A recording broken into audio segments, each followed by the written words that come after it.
Hola amigos, bienvenidos una vez más a Disclosure Bolivia, su canal de investigación, análisis y divulgación de la verdad.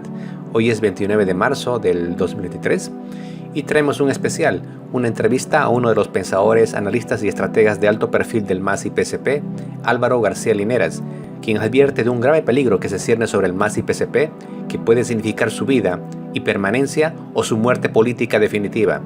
Aporta importantes reflexiones a los actuales líderes del MAS y PSP para que como estadistas corrijan sus errores por la unidad y recuperen la confianza del pueblo en ellos. Vamos a darle la bienvenida a esta hora de la noche a Álvaro García Linera, ex vicepresidente del Estado, con quien vamos a conversar para hablar de una serie de temas que se han generado en las últimas horas, pero también respecto a lo que viene sucediendo al interior del movimiento al socialismo. Don Álvaro, buenas noches, gracias por visitar DTV. Julio, buenas noches a todas las personas que nos ven. Para mí un honor, un placer estar en Detrás de la Verdad. Vamos a empezar este diálogo con Álvaro García Linera y le voy a pedir que nos acompañe a ver el siguiente video, porque Álvaro García Linera ha sido y creo que sigue siendo una persona respetada al interior del movimiento al socialismo. Estuvo durante muchos años como vicepresidente del Estado junto a Evo Morales, una persona muy activa, una persona que llevó adelante una serie de cambios junto al entonces presidente de nuestro país. Y quién más que Álvaro García Linera para poder hablarnos un poco respecto a lo que está sucediendo, podría suceder al interior del MAS, teniendo en cuenta que Álvaro García Linera estuvo junto a Evo Morales durante muchos años acompañándolo como su vicepresidente del Estado. El MAS ha estado de fiesta en las últimas horas, se han celebrado 28 años de creación de este partido político. Contra todo pronóstico estuvo allí el presidente del Estado, Luis Arce Catacora. Muchos pensaban de que este domingo podría de alguna manera converger una serie de pensamientos en torno a lo que podría significar la unidad nuevamente de este partido político, pero vamos a escuchar a Evo Morales, que lejos de festejar en estos 28 años hizo una serie de cuestionamientos y críticas a la gestión del actual presidente. Algunos vienen a gritar, si no gritan Lucho, van a perder su trabajo. Griten Lucho, Lucho, para no perder su trabajo. Estamos informados. No, se equivocan. Cuidado, van a perder su trabajo. ¿Qué dice un ministro, nuestro ministro? El gobierno pedirá a la DEA, mediante la Cancillería, informes sobre presuntos narcotraficantes. Aquí no gobierna DEA, aquí gobierna Lucho. ¿Y cómo es posible, hermanas y hermanos, algunos ministros que no son militantes pidan informe a la DEA? Hay razones sobradas, montón de razones para estar unidos, pero unidos contra el enemigo principal. Unidos, no hacer campaña contra Evo o contra los dirigentes, no perseguir a los compañeros, unidos por la patria, unidos por las nuevas generaciones. Algunos compañeros nuestros hablando contra Evo, igual que los gringos. Estoy demostrando. Ahora pueden identificar quién está en la línea de los gringos. Ahí están, hermanas y hermanos, los papeles. Reflexionemos. No entremos a ese juego de ser apolítico, apartidario, condenar sobre pretexto de renovación. Fuera rosca, rosca. Lamento mucho, hermano Lucho, algunos ministros van a tener que leer el artículo 8 de la Constitución en la Masuba Mayuya. No hay mucho movimiento económico. No estamos como antes, saben todas y de todos. Saben, es importante un poco repasar y mejorar la gestión pública. Hermano Lucho, presidente, tiene que mejorar su gabinete para hacer una buena gestión política y terminar su gestión como presidente. Hay que alejar del equipo económico a los ortodoxos conservadores que sobre pretexto de bajar la inflación o finalmente evitar la inflación, ¿qué se hace? Solo hace es someterse a la disciplina fiscal del Fondo Monetario Internacional, cuidar la macroeconomía para castigar a los pequeños productores, a la gente pobre. Eso es lo que estamos viviendo. Yo pienso que es importante tener una política de austeridad sin despido de los trabajadores, los que ganan mucho, que rebajan sus sueldos. ¿Cómo ampliar la exportación aprovechando las cotizaciones? No cupos y cupos, que se garantiza el mercado interno, el exportar los productos del exterior. No por una mezquindad regional vamos a arruinar la economía nacional dando cupos de exportación para algunos empresarios. Lamentablemente ningún ministerio del gabinete económico me dan información, pero la prensa dice no hay mucho dólar, filas, ampliando la exportación, ampliando el mercado interno. Es posible, hermanas y hermanos, de resolver este problema económico que tenemos. Cuando llegamos al gobierno se producía 30 millones de metros cúbicos de gas. 2019 eran 60. Hay unos días llegamos a 63, 64, promedio 60, 61. Ahora bajamos. A mí me ha preocupado. Lamentablemente algunos empresarios están yendo fuera de Bolivia. Tienen que tener una relación con el sector empresarial para trabajar. Este va, esto no va. Quiero que sepan. Donde va, que inviertan. Bajo el control del Estado. No estamos teniendo mucha plata para invertir. Y no es miento. Que algunos ministros digan, estamos bien económicamente. Si usted vive económicamente bien, compañeros, ahorita estudiamos con 6.000 o 7.000 millones de dólares de inversión, no estamos tan bien económicamente. No se miente al pueblo, se dice la verdad. Seguramente el hermano Lucho, presidente, no informa a los ministros.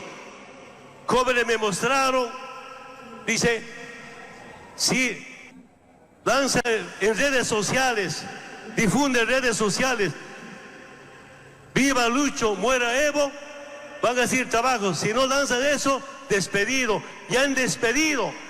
Hermano Lucho,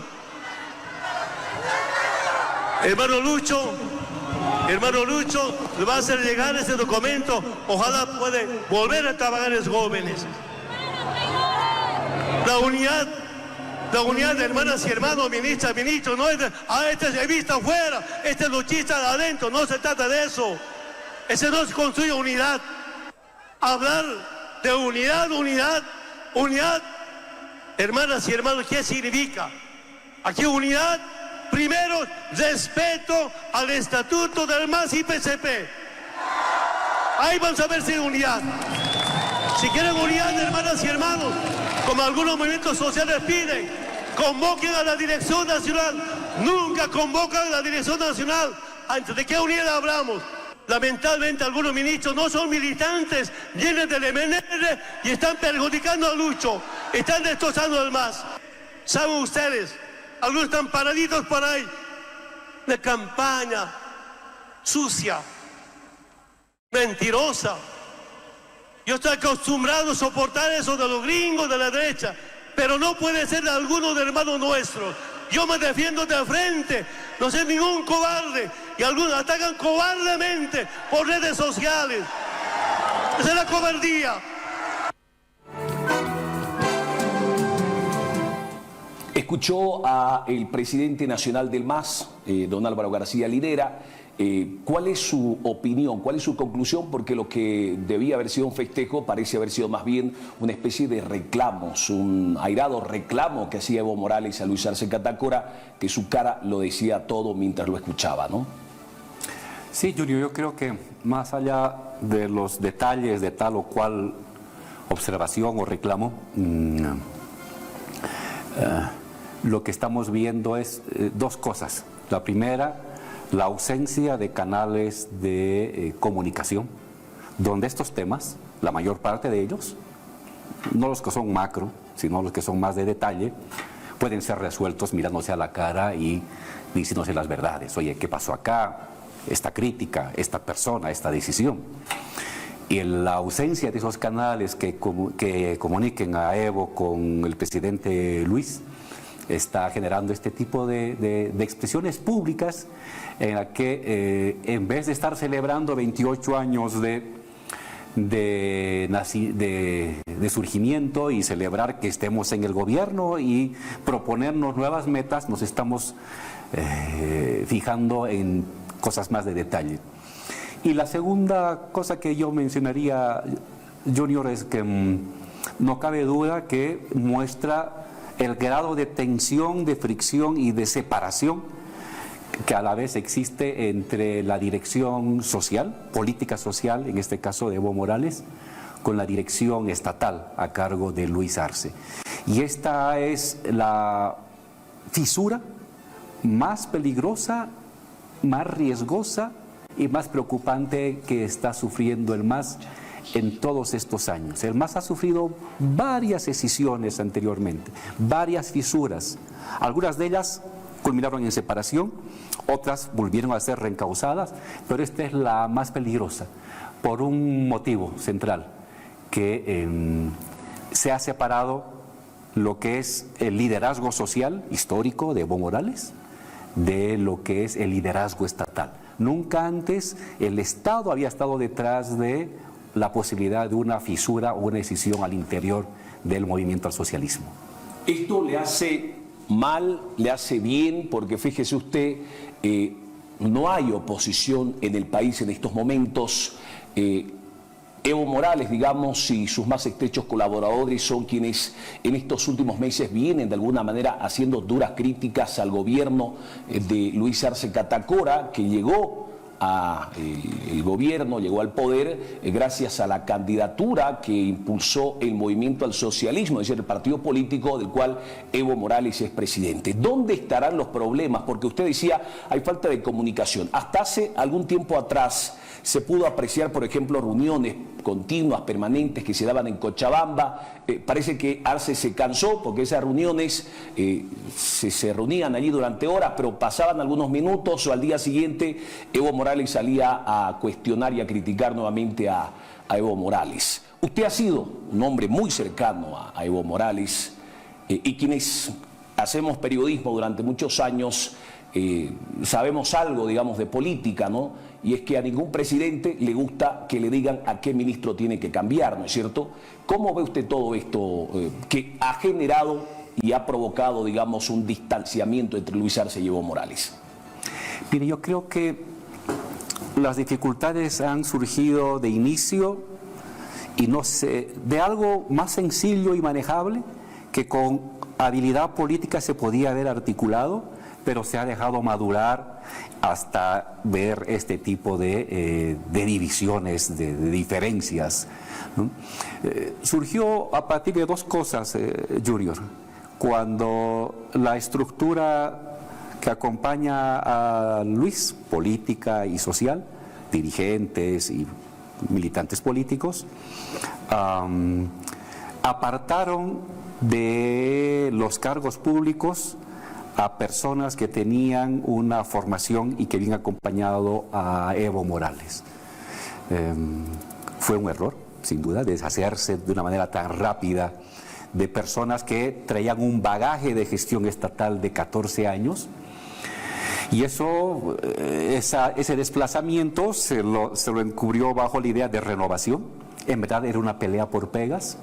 Y en vez de poner freno a eso, Junior, se dejó que madurara y que continuara hasta los últimos escalones.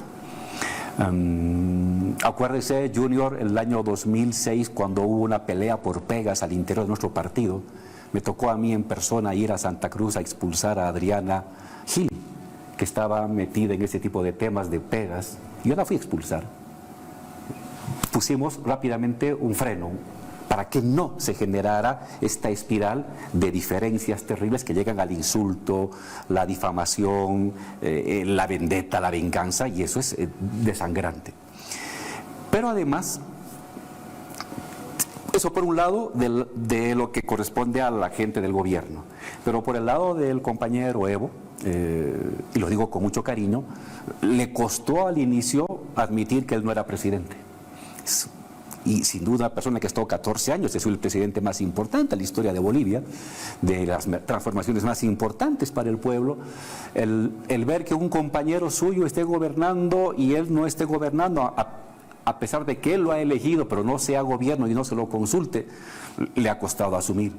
Y entonces esto que era administrable y gestionable en inicio, se dejó que madure hasta este tipo de instancias donde está en riesgo la unidad. Y lo que me preocupa a mí, Junior, es que de continuar estas diferencias pueden llegar a divisiones.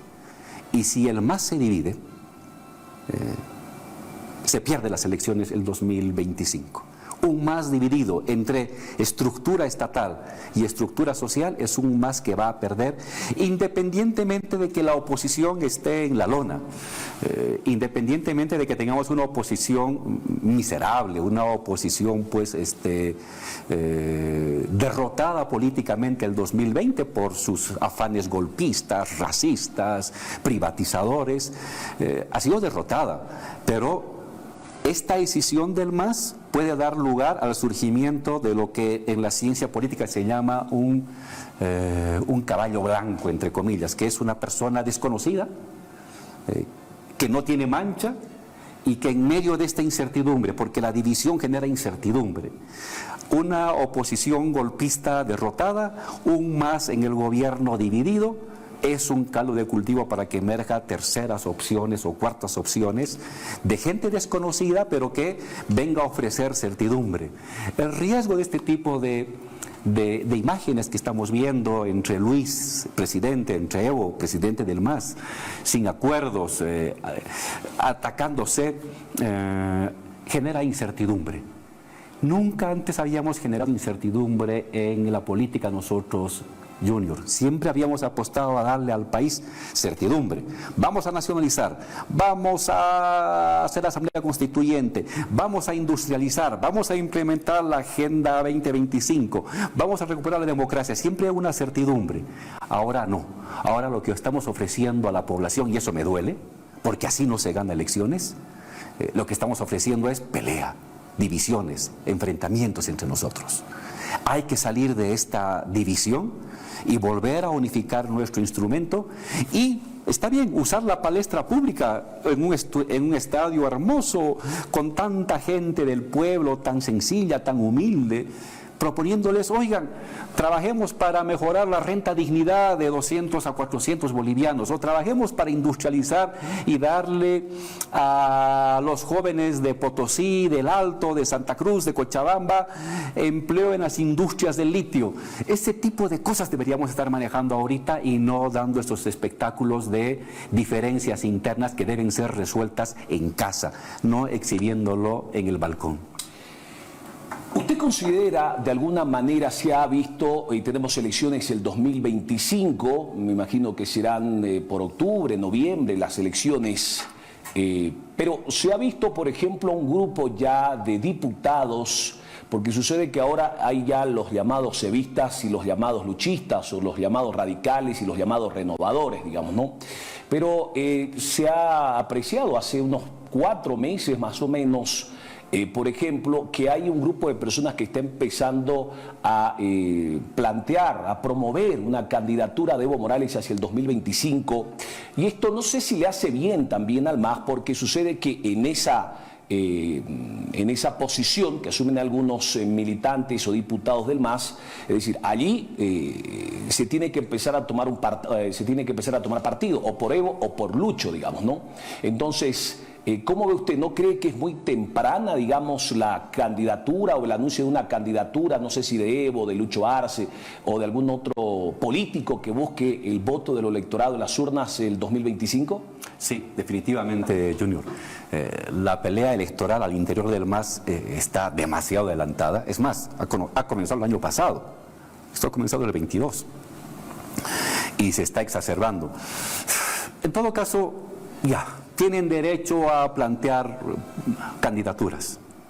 Pero eso, el que haya debate en torno a la candidatura del 2025, no puede llevar a este tipo de fisuras, de ataques y de divisiones. Ya no solamente le digo a nivel de funcionarios públicos o de diputados, sino a nivel de las estructuras sociales. Ojo a esos compañeros, algunos de los cuales no tienen experiencia política, son novatos. Unir al pueblo es la cosa más difícil del mundo. Cuesta décadas. Dividirlo es fácil, es muy fácil. Dividirlo, una palabra, unas cuantas acciones, un mes suficiente para dividir el bloque popular, indígena, campesino, vecinal, juvenil, obrero. No jueguen con ello. No destruyan esta que es una obra, no de un dirigente, no de un presidente. Esta es una obra de cientos de miles de personas que lucharon contra el neoliberalismo, contra la prepotencia, contra el abuso, contra las masacres desde hace más de 20, 30 años. Entonces, respetemos a la gente, respetemos al pueblo, no por competencias y angurrias personales de un puesto laboral vayamos a afectar a esta unidad monolítica del pueblo boliviano que le ha dado al MAS consecutivamente victorias en torno al 50%, al 60% del voto para hacer transformaciones sociales. ¿Usted considera que está bien? Porque hay quienes creen, don Álvaro, que Evo Morales sigue creyendo que puede él administrar el país cuando evidentemente fue la gente que votó por la opción de Luis Arce, más allá de que haya sido Evo Morales quien lo haya planteado, digamos, pero los votos no se...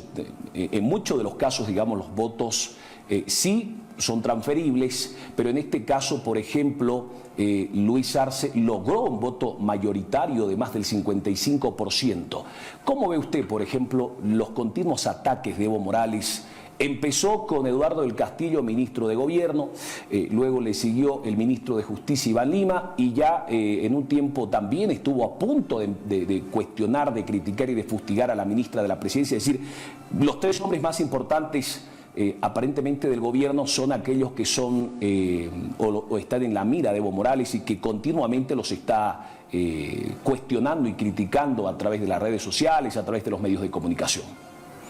Mire, la victoria del año 2020, evidentemente la llevan adelante el presidente Luis, el vicepresidente David, con el 55%, pero una parte importante de ese voto viene de Evo.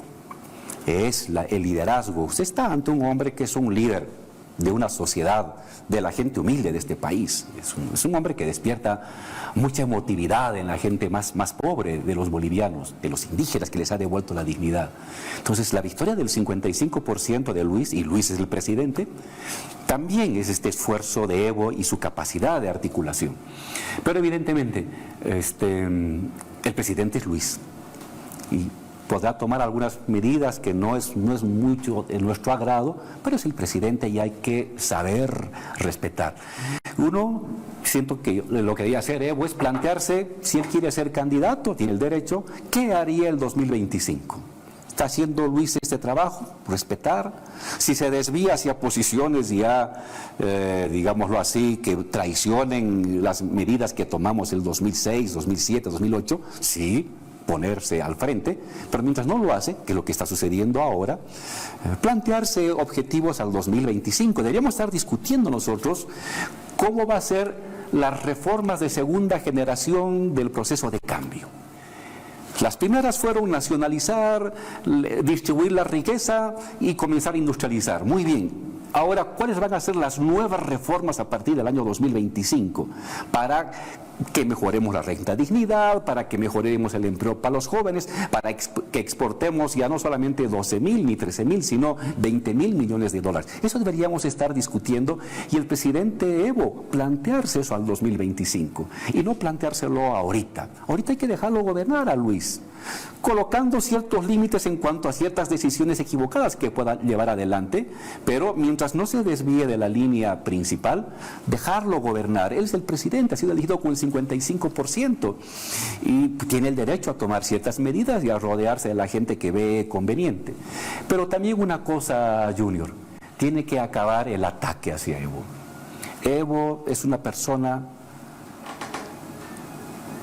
en nuestra historia boliviana la más atacada de parte de distintos sectores, comenzando por el gobierno norteamericano, que no le perdona el que se haya sacado a sus empresas norteamericanas, se haya sacado a su embajador. Hasta el día de la muerte de Evo no lo va a perdonar la embajada norteamericana. Están sectores oligárquicos bolivianos que no le perdonan el que les haya quitado el poder el año 2005, el año 2006, porque tenían estos poderes oligárquicos empresariales, se disputaban como un pasanaco el gobierno, los ministerios y la riqueza del país durante tanto tiempo, y Evo le puso un freno y lo atacan, y cuando pueden lo golpean. El 2019 una parte importante del golpe estuvo financiado por oligarquías de este país, de Occidente y de Oriente. Había que sacar al indio. Está atacado por sectores de clase media tradicional que no perdonan que un indígena y que unos indígenas y que unos obreros les hayan arrebatado los cargos intermedios, las embajadas, los ministerios, que les hayan quitado a sus familias las contrataciones. No le perdonan. No le perdonan que un campesino esté por encima de ellos. Lo odian. Y el 2019, si podían, lo querían desollar vivo, descuartizar, cortarlo en 1000 pedazos. Y tiene ahora, aparte de ese ataque y misericordia continuo que no ha cesado, tiene el ataque de algunos funcionarios públicos del actual gobierno. ¿Como quiénes? No, yo no puedo decir, pero veo las redes. Entonces, eso hay que poner freno. Y creo que eso es una decisión que tiene que ir de parte del presidente. Le toca al presidente tomar la iniciativa. ¿Hasta cuándo vamos a seguir viendo ese tipo de imágenes que a la gente no le gusta? A la gente le hubiera gustado vernos abrazados, vernos planteando una nueva reforma, un nuevo derecho que vamos a ampliar para los trabajadores y para la gente humilde y para los vecinos. Y no estarnos criticando mutuamente. Y tiene que tomar el presidente Luis Arce, para eso es presidente. Hay que tomar decisiones, ponerse al frente. Bueno, compañero Evo, reunámonos, veamos las cosas. Hay ataques, muéstrame lo que es correcto, lo que es mentira, veamos lo que se puede hacer. Es decir, estos son temas que pueden ser resueltos de manera fácil con una llamada y con un encuentro de sencillez y de humildad. Yo cuando era vicepresidente podía llamar y bajar y servir el café y ponerme a manejar un auto e ir a buscar a un ministro que se había resentido con Evo y quedarme en su puerta durante 2 horas para hablar y convencer de que no renuncie. Eso ya yo hice con los ministros. ¿Por qué no puede hacer eso el presidente? No es rebajarse de su cargo. Hay que ser sencillo y humilde en la gestión. Y Luis tiene poder, pues ejerce su poder con humildad y sencillez. Reúnete con Evo, habla con Evo, convócala a una reunión. Veamos las críticas que él te hace, veamos las denuncias de gente que le está atacando desde el gobierno, veamos si son falsas, si son verdaderas, corrijamos. Es decir, tiene que haber una voluntad desde el presidente para resolver este conflicto que, ojo, le digo tanto esto a Evo como a Luis. Esto que estamos viendo está generando molestia, está generando tristeza, está generando desánimo en las bases sociales. No continúen con ese desánimo. Pongámosle freno a ese desánimo. No lleguemos al 25 partidos y perdiendo la esperanza de un pueblo que ha confiado tan heroicamente por Evo, por Luis, para llevar a la presidencia. Entonces, rápidamente hay que resolver esto y no les demos un escenario donde la derecha de este palco está aplaudiendo. No sabe cómo la derecha se pone de feliz al ver estas imágenes confrontadas de nuestros dos líderes. Aplaude, se ríe, se burla de nosotros. Los derrotados, los golpistas derrotados, los racistas, los asesinos y genocidas del 2019 y del 2020 ahora están felices viendo cómo nos peleamos entre nosotros. Ya basta, estimado Junior, de que le demos nosotros esta palestra a una oposición y que nos reencontremos. Somos de una misma familia. Padre, hijo, primos y hermanos. Volvamos a establecer unidad en torno a principios, evidentemente, no en torno a cargos. Reformas, transformaciones, nuevas reformas del 2025, cómo mejorar la economía, cómo mejorar la política, cómo mejorar el empleo para los jóvenes. Esas cosas deberían nuevamente unirnos hacia futuro. ¿Cómo lograr eso? Yo le pregunto porque hay códigos, ¿no? No solo en la política, hay códigos incluso en muchos otros temas. Pero, ¿cómo vio usted, por ejemplo, y no recuerdo yo, tengo casi 20, 18 años trabajando en periodismo, en el tema político, Evo Morales se metió con la familia de Luis Arce. No recuerdo, por ejemplo, ni en el caso de Yanine Áñez, por ejemplo, que fue una persona que no sé si no pudo controlar, pero su gente se dedicó a robar y no sé si algo llegaba a ella. Nosotros hicimos las denuncias, pero Evo Morales se metió con la familia de Luis Arce. Denunció una y otra vez a uno de sus hijos. ¿Cómo hay que ver eso, don Álvaro? Porque finalmente hay códigos que en la política no se deben pasar, ¿no? Sí.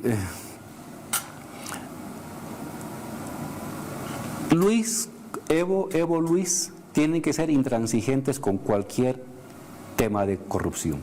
Eso tiene que cortarse. Y no importa quién es. Si es familiar, si no es familiar, un principio básico de nuestro movimiento ha sido ser intransigentes y tajantes en la lucha contra la corrupción. Cuando ha tocado deshacernos y cortarnos la mano, como fue con el caso del compañero Ramírez de IPF el año 2006, 2007, lo hicimos. Y cuando se tuvo que denunciar el tema del fondo indígena, lo denunciamos. No se puede ser tolerante con la corrupción porque la gente ha confiado en nosotros. Pero si hay un tema, si hay suficientes pruebas, hay que presentar a la Fiscalía y no convertirlo esto en un tema político, ¿no?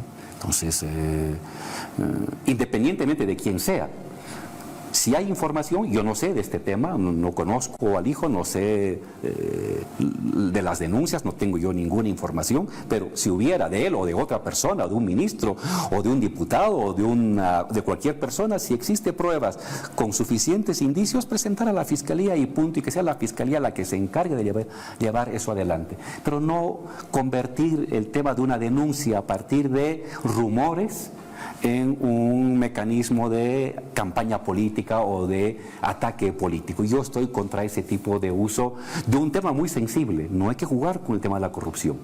Hay que judicializarla, pero no hay que convertirlo en un tema de ataque político.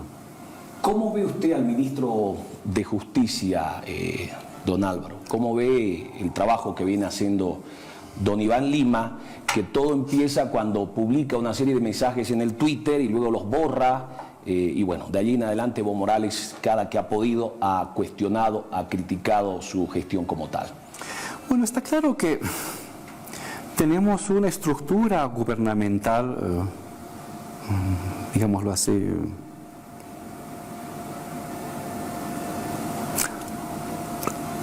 débil.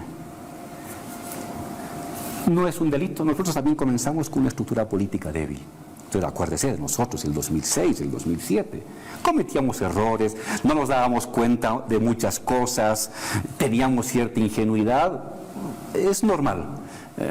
Y en el caso de algunos ministros del presidente Luis Arce, se nota que hay una debilidad política, y yo confío que y eso lo está llevando ahorita a cierto tipo de errores y que los tienen que estar corrigiendo, pero es algo superable, algo normal, lo atravesamos nosotros en la primera gestión, lo está atravesando Luis, y hay que darles el tiempo necesario para que de esa debilidad política se vaya avanzando a una mayor fortaleza política.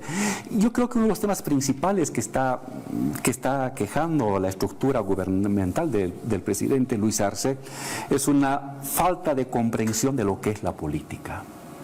La política es acción, pero también la política es idea. La política es convencimiento, la política es seducción, la política es palabra, la política son relatos, la política tiene una dimensión verbal, una dimensión ideal que no la saben entender algunos de los compañeros ministros, pero son 2 años. Esperemos que en este tercer año que ya estamos en marcha puedan mejorar y tener una mayor fortaleza para que no se repitan este tipo de errores y que sin duda generan luego polémica, y sobre la polémica la oposición se pone a aplaudir muy contenta. ¿Se ha distanciado usted de Evo Morales? ¿Cuál es su relación con el expresidente y cuál es su relación con el actual gobierno? ¿Usted conversa con el presidente Luis Arce? ¿Ha conversado con Evo Morales en estos últimos meses? Con el presidente Luis no he conversado desde que él es presidente, y con el compañero Evo Morales he hablado hace como un mes, más o menos, atrás, por teléfono. Pero en general, y ellos saben, yo les avisé y comuniqué públicamente mi posición.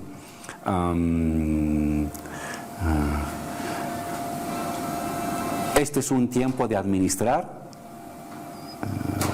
las reformas que hicimos en el 2006, 2008, 2009, y eso le corresponde a otras personas. Y adelante, y lo respeto.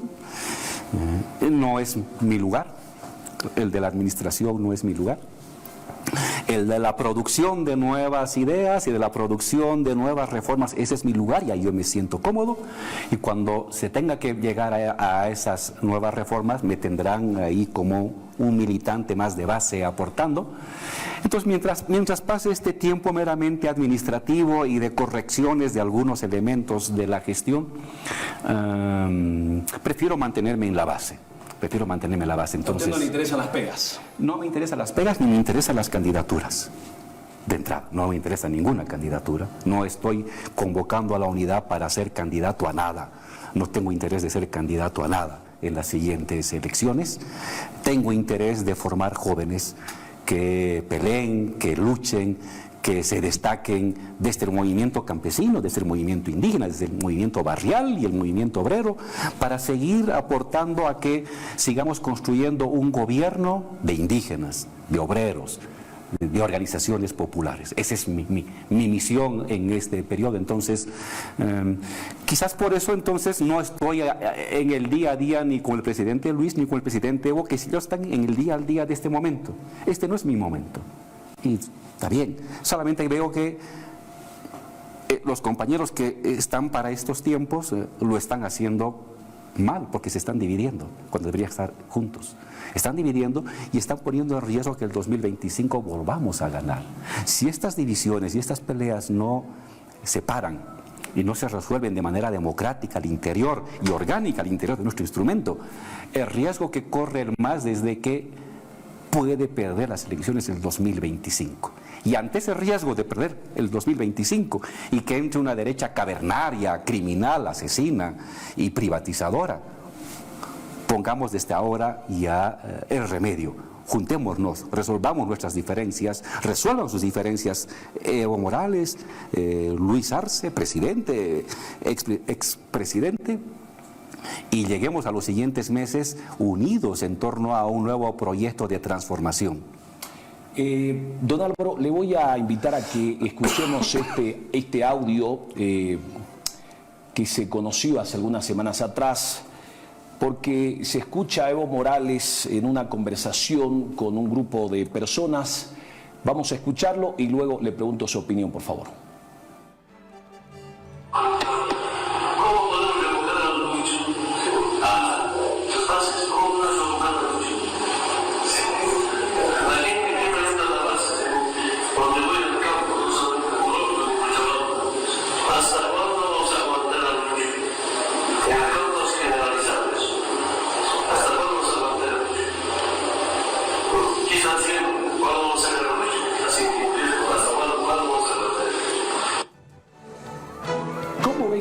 audio que incluso me llamó por teléfono el expresidente Evo Morales, estaba molesto y me dijo que por qué no le había llamado para hacerle una consulta, y le dije que no.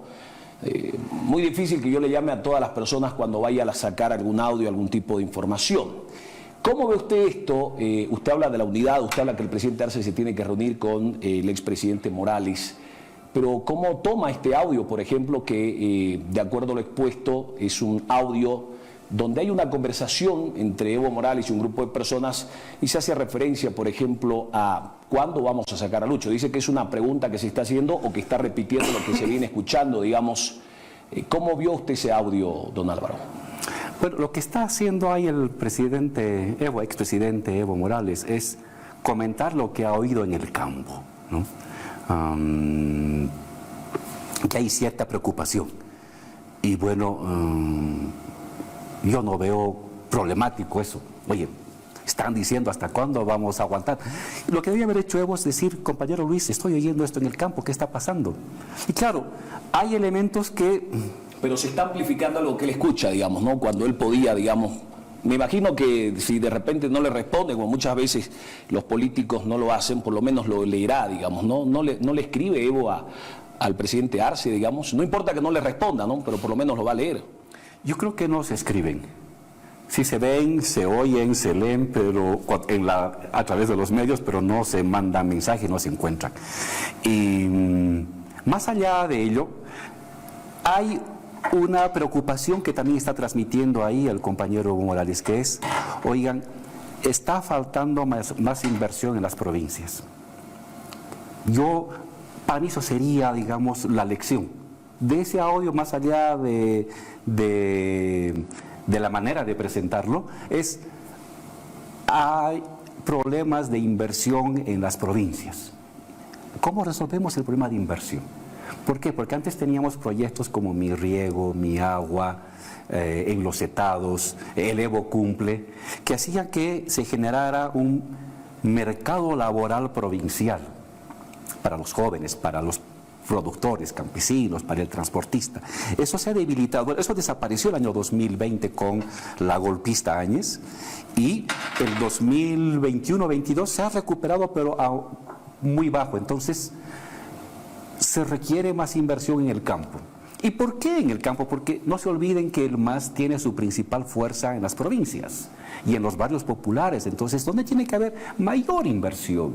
Inversión en servicios básicos, inversión en escuelas, inversión en riego, ¿no? He visto que en los últimos meses, desde agosto, el presidente Luis ha anunciado algunos tipos de inversiones para riego, por ejemplo. Celebro, creo que son 100 millones de dólares o un poco más. Que se ejecute rápidamente, porque la gente del campo está esperando eso. La gente que ha dado el 85, el 90, el 95% de su voto por Luis Arce, lo ha hecho a la espera de que haya más inversión en las zonas siempre olvidadas por los gobiernos anteriormente, en las provincias. Entonces, para mí oigan, hay un problema de falta de inversión en las provincias, hay que mejorar eso este año 2023 y 2024 para que no se genere el malestar que el presidente Evo de alguna manera lo ha hecho, lo ha comunicado. En dos oportunidades, hablando del tema económico, porque escuché ayer al presidente del MAS, Evo Morales, hablar de ortodoxos que están manejando la economía, que están siguiendo las recetas del Fondo Monetario Internacional, pero si se fija, gran parte de la gente que maneja la economía estuvo junto al entonces ministro de Economía, Luis Arce, también llevando adelante el tema económico y llevando adelante una serie de medidas que permitieron a Evo Morales durante 14 años gozar de una bonanza económica. ¿Usted considera que es correcto eso que se ha manifestado en torno a la economía? Porque se lo dijo en el Congreso de Yapacaní y se lo ha vuelto a decir este domingo allí en el Chapare, ¿no? Mire,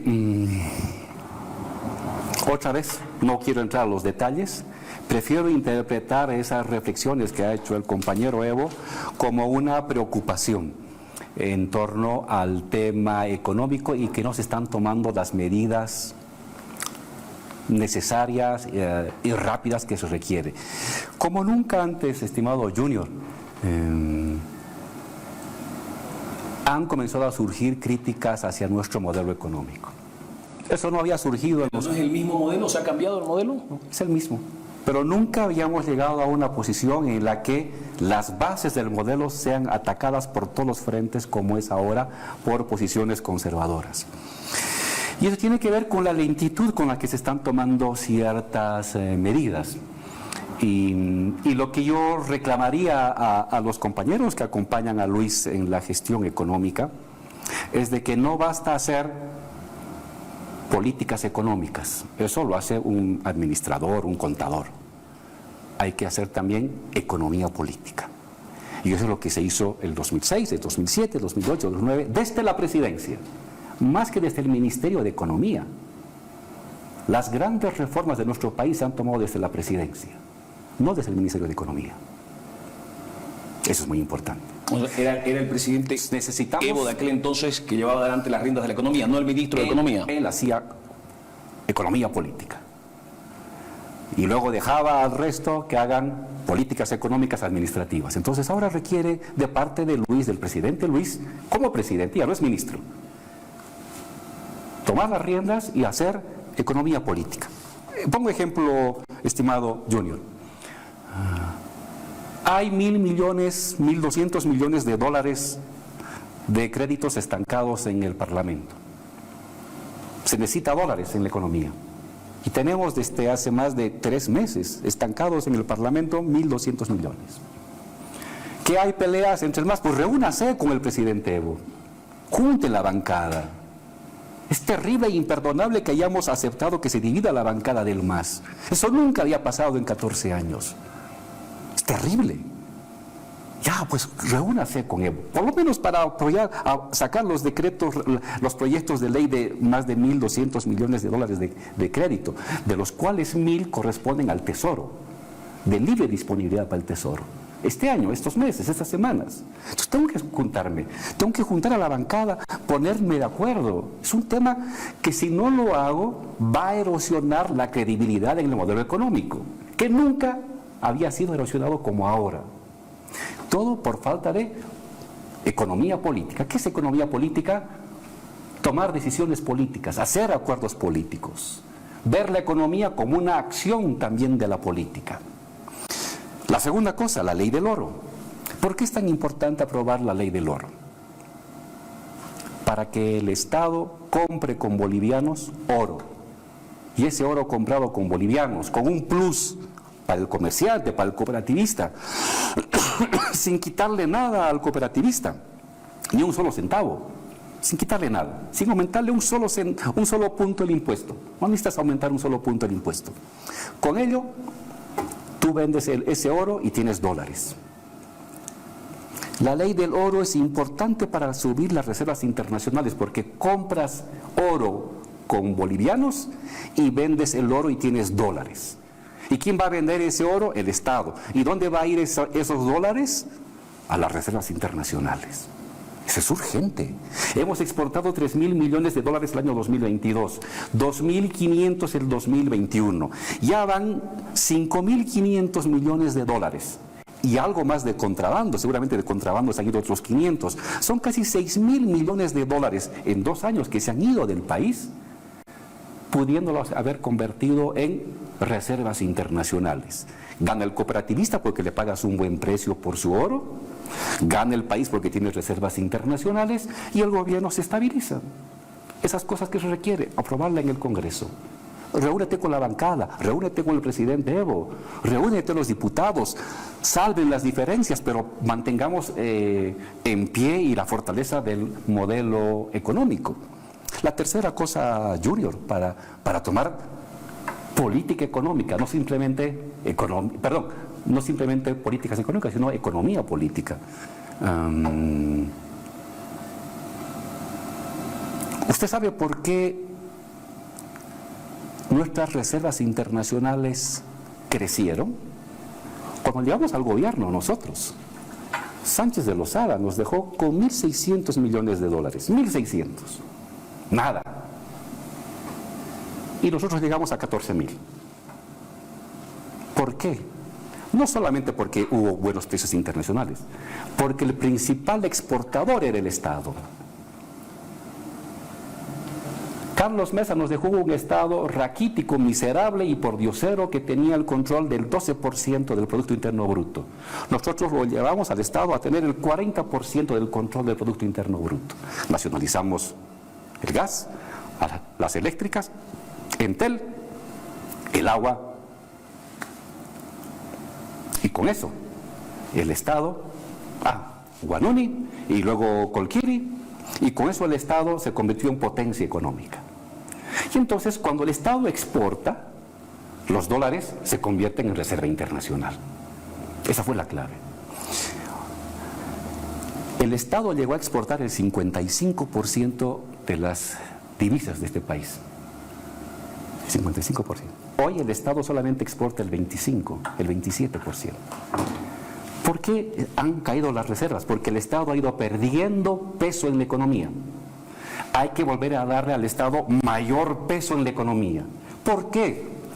Porque un empresario, estimado Junior, no todos, pero una parte importante, exporta soya, ¿y dónde van sus dólares? Se quedan en Miami. Exporta madera, ¿dónde van sus dólares? A Panamá. No llegan a Bolivia. Pero cuando el Estado exporta gas, petróleo, litio, urea, cuando el Estado exporta, esos dólares entran al país y fortalecen las reservas internacionales. Entonces, ¿qué necesitamos nosotros? Fortalecer el Estado. No solamente, y le digo al compañero Evo y le digo al compañero Luis, no solamente que haya más exportaciones. Hemos exportado 13 mil millones de dólares, pero son de privados, y el privado se ha llevado su dinero afuera.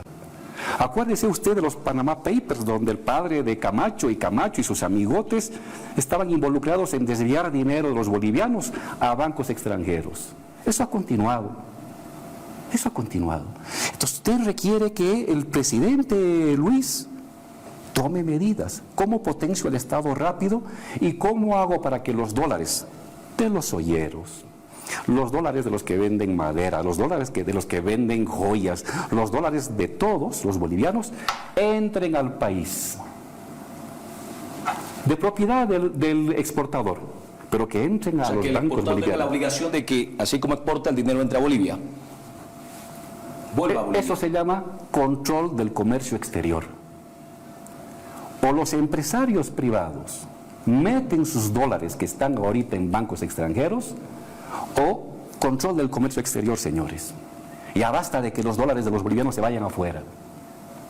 No te estoy quitando tu dinero, sigue siendo tu dinero. Pero esos dólares que se ha producido aquí con trabajo boliviano entran al país para potenciar tu dinero, en el banco, donde sea, pero que entren a Bolivia y no que estén ahorita en los bancos extranjeros afuera. Entonces, se requiere política, economía política. Me reúno con los empresarios, les pongo la cartilla de quién exporta cuánto, y les digo, oye, ¿dónde está lo que tú exportaste? ¿Por qué no entró aquí? ¿Cuándo lo traes? ¿En 15 días? ¿En un mes? ¿En 3 meses?